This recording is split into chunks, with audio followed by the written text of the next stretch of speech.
It's time for some action. Let's get to work on our balance and coordination training.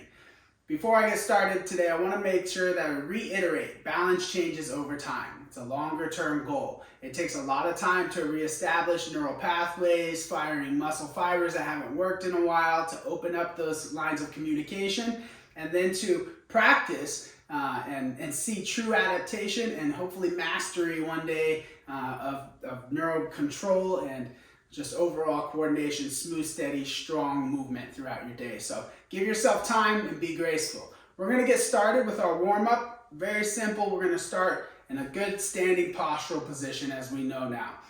Those 8 points of balance on the bottom of the feet are reconnected and we're feeling strong. The first thing I'm going to do is remove 2 of those points of balance and work on ankle circles. So I'm going to pick up my right heel. Go ahead and follow along with me. We're going to move that hip and then the entire leg in a circular motion, but we're pushing our forefoot tight into the floor. So I'm activating the muscles in that lower leg, primarily right down in the lower leg above the ankle. We're going to do one more, 5 in each direction. And I really want to try to smooth this out and be meticulous and firing up the ankle joint. You may get some cracks and pops going on in there. If you've had rolled ankles, broken ankles like me, you're certainly going to get some. Switch to your left side. Let's do 5 circles each direction, active, and like I said, kind of meticulous or very tediously trying to control 360 degrees of that circle. You'll probably feel, if you're like me, that non-dominant leg, which you'll kind of start to learn here through these lessons, which is your dominant hip, dominant leg. Go the other direction if you haven't already. We'll get a few more circles in that opposite direction. You're going to find out which is your non-dominant leg, and you'll feel that it's a little bit shakier. It's not as smooth and coordinated as that dominant leg. Now we're going to go into an ankle sway. This is a little funky. It's going to look like you're dancing to some good tunes here. I want you to shift your weight to the outer edge of one foot and inner edge of the other, and then go smooth and steady to the opposite. So you're going inner edge of one foot and transferring to the outer edge of that foot. Vice versa on the other side. Just in and out. This is what we call the frontal plane. We're moving side to side by way of the muscles of the lower leg. So keep your knees soft, your suck and tuck of your posture. You're not just shifting your weight side to side. You're active through that lower leg. Let me see some good mobility and activity. You can check it out if you like. Make sure those feet are doing what you want them to, because sometimes they'll lie to you and they'll start doing things like this or like this. Keep them straight ahead, okay? That's good enough for the ankle sway. Now let's go to the ankle rock. This one starts to really fire up your balance, so be steady, be secure. Maybe you need an assistance for this. That's not a problem. Use any kind of assistance that you may need through these drills, especially as you're just starting out. You may need to use what I call piano fingers, light touch on that.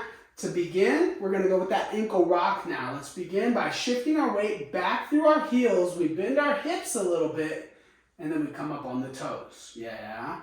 Start small. See how I'm using my hands. This is called a hinge. The hinge motion creates a nice inline spine. I call it a steel rod spine. When you start picking stuff up, you keep your engagement of the suck in that lower abdomen, and we poke our butt behind us a little bit. Now I want you to stretch that rock out a little bit more and try to really challenge those coordination patterns that I know you're already feeling. Again, if you need that balance assistance, facilitator, use it. You could have a cane, a walker, you could have a half wall, a countertop. You can do this anywhere. You could be in the grocery store doing your ankle rock, firing up your neuromuscular system on the cart as you wait in line, huh? I promise people won't think you're crazy. All right, so the ankle rock, the ankle sway, and ankle circles as your warm-up. Our first balance drill, call it the tightrope. So I want you to see my rope, my imaginary rope here, my line I'm going to use as an imaginary tightrope. Now, first couple lessons of everything here that we're going to think about. When we're in our postural base, as we start to narrow, we get less stable. As I go into a tightrope walk, I could make it, instead of a rope, I could make my imaginary plane a plank. Like I'm walking the plank out on the pirate ship. I could go a little bit wider apart. As you get more strong and stable in this, you may come right in line inside of edge of one foot and inside of edge of the other. And then as you get stronger and stronger, you'll line it up heel to toe. I'm going to start with that heel to toe for myself. You do what's appropriate for you. We're going to go heel to toe, nice and smooth forward, placing that heel down and connecting the bottom and the sole of your foot all the way across until you hit the toe. And you're going to simultaneously shift your weight through and do this as smooth and slow as you can in order to overload the system. We want to be a little bit trembly, we want to be a little shaky, and if that's the case, and it should be, you're going to use your hands up to the side. Now 4 steps forward, we're also going to go 4 steps back, placing toe down, smoothly connecting back through the heel. Smooth and steady as can be. With those hands out, kind of like that tightrope walker, you've got the big long pole. That gives us a better leverage, gives us some better leverage to be able to control our center of mass. Okay? If you want to keep going, with those hands up you can. If you need to bring them down, that's no problem. Just maintain that smooth connection of the bottom of the feet. Basically planting through those back points of balance and connecting all the way across the foot slowly to activate all that reaction time, all those little twitches. All right, and 4 steps back, we're going to finish right here. Last thing I'll say, don't stare at your feet. Don't stare at something that's moving. That'll throw you off. Pick a spot out in the wall in front of you, right about nose height, and try to keep your eyes focused on that. You'll notice that vision, as I mentioned in our intro videos, has a lot to do with keeping you steady and under control. Now we're going to go with the staggered stance. Basically, the same position we were doing in that tightrope walk. You can start with a wider base if you need to. Now we're just going to be dynamic and balanced. So the staggered stance finds that heel to toe positioning. Eventually we're going to turn this into what we call the split stance, and it will change slightly. For our first lesson, we're right here in this heel to toe position, and we're sitting straight down, softening our knees, suck and tuck, posture set, and we're just standing here. What you're going to feel is that if you're pretty good at balance, this may not be such an active skill. You may be able to stand here and do a whole lot of things, and you're wondering, Aaron, what is this training? What am I accomplishing? If that's the case, you can do various things to challenge this, and I'll show you that as we go. If you are struggling and your feet are twitching and you're kind of off balance, that's fine. That's kind of what we need. We need that system to be active and to be working towards stabilization. So use your arms, use your body however you may need. Let's switch sides. We're doing about 30, 40 seconds on each side here.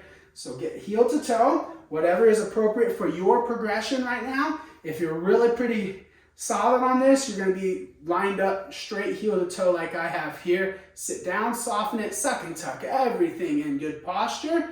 And we're just going to hold, creating just a subtle overload of the little twitches, little reaction time, subtle overload of that somatic sensory system or somatic nervous system and your autonomic nervous system as your brain processes what to do, what it needs to do next, how it keeps those legs active to keep you center of balance, center of gravity. Good job. Next, we're going into our single leg stance, probably what you thought you were going to be doing from the get-go here with our balance training. Remember, no shame in the game of using assistance. Keep safe and progress at a pace that you know is appropriate for you. With our single leg stance, I'm going to get this out of the way so you can see me better here. We're going to start in standing posture. I always start with my non-dominant leg first just to make sure I get that one a little bit more targeted, focused when I'm starting the training for it. So I'm going to shift right now to my left leg, pick up my right foot, and hold. I'm in my suck and tuck. I'm very active in my thigh and that soft knee. And then what I want you to do for this very first stage, if you're all over the place and you haven't done this in a while, keep that toe right toe right next to the ground. Barely lift it up off the ground, and then correct, and lift it up off the ground. If you need to, correct, and just keep doing that until one little twitch becomes two, and two little twitches become three, and 3, 4, 5, 6. Eventually, you'll be 10 seconds on that leg. It may look very, very active, but that's okay. It has to be an active skill. We have to work at it. That's probably about 20 to 30 seconds on that first side. Let's go ahead, begin on the second side. In 3, 2, 1, let's go.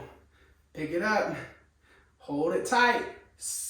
We're in softened joints and engaged soft tissues. Kind of funky to think about. We need those muscles active. We need to be working toward it. Stay steady. Again, lots of ways we're going to challenge you to make this harder down the road. But even just this base, you see me as I'm talking and as I'm going through it, there are reactions happening. There is activity going on in that autonomic nervous system. That's how we train it. Okay, a little challenge. We're going to get a bit more dynamic in our single leg stance. So just a little challenge to begin with. This will get tougher and tougher as you go. Soften that stance. Come up onto the left leg only and give me little ankle circles through that right ankle. And again, think about our ankle circles at the beginning. 360 degrees of control. You can hear that crack and pop in my reconstructed ankle, right? We're going 5 in one direction, and we'll go 5 in the other. So we're just kind of taking our mind off the fact that we're standing on that leg. Some of you are like, yeah, right, I'm not taking my mind off that at all, or I'll go flat on my face. Think about it, work at it. Everyone's going to be starting from their own starting phase here. So let's shift now to the right side. We're doing the same thing. Pick up the left leg, 5 ankle circles. Now, I don't know if you can see it, but I can feel it. My ankle circles on the left side feel wonky. Feels like I'm drawing maybe octagons or something. There's corners in my circles because I'm just not as coordinated in my lower leg muscles. Various muscle groups, something like 29 muscles that go through that ankle joint into the foot and through the foot into the lower foot or distal foot. That's got to be about 5. So there's a lot of neural connections, a lot of tendons, a lot of muscles, lots of bones, all kinds of things going on there. That offside, always going to feel a little bit wonky, which means probably needs a little more practice. Finally, today, we're going to go into a little bit of footwork. Footwork is at your own speed. This is helping us practice stutter steps for when and if our balance does go off center and we need to get our feet under us quickly. It's a bit of agility. So we're going to go through footwork patterns, 1, 2, 3, 4 counts today. Very simple stuff. All you need is a line. I don't recommend mats like this because they slip.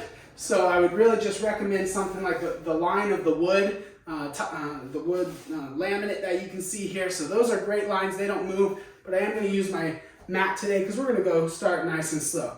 A 1, 2, 3, 4 pattern. Forward, forward, back, back. Forward, forward, back, back. You can start just centered and you can go forward, forward, back, back. Right leg lead. Let's begin. Forward, forward, back, back. Forward, forward, back, back. Get up on your toes and stay on your toes. Forward, forward, back, back. Don't put those heels down. Forward, forward, back, back. I say it out loud because it helps my coordination.